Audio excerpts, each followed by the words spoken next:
कौन पढ़ाई पढ़े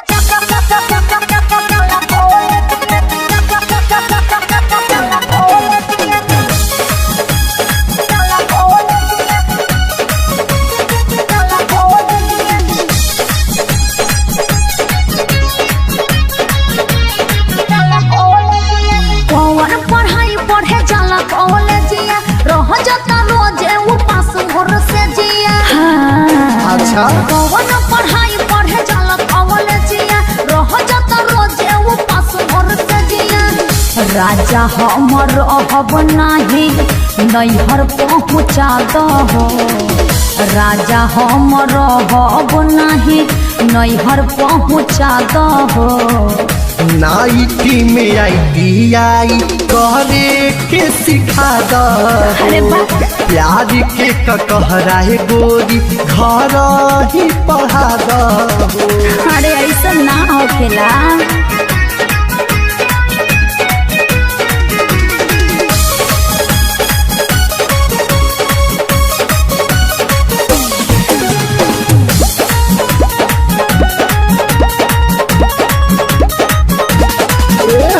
बुझ गई तोहर इशारा पढ़े न जाइब दोबारा।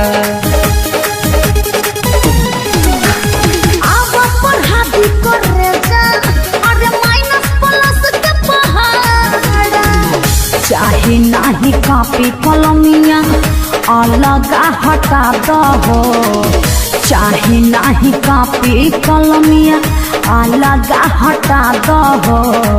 नाइटी में आई करे के सिखा दो प्यार के कहरा है गोरी घर ही पढ़ा दो।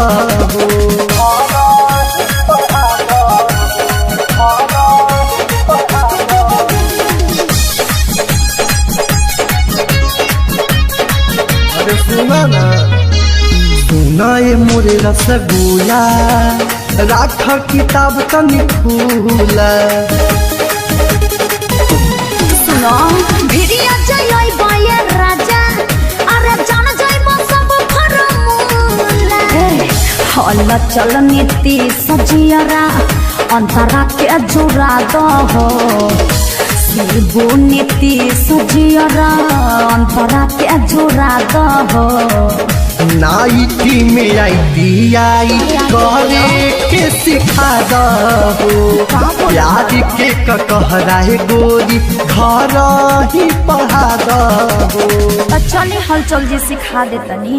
चलो हम तो रेडी है।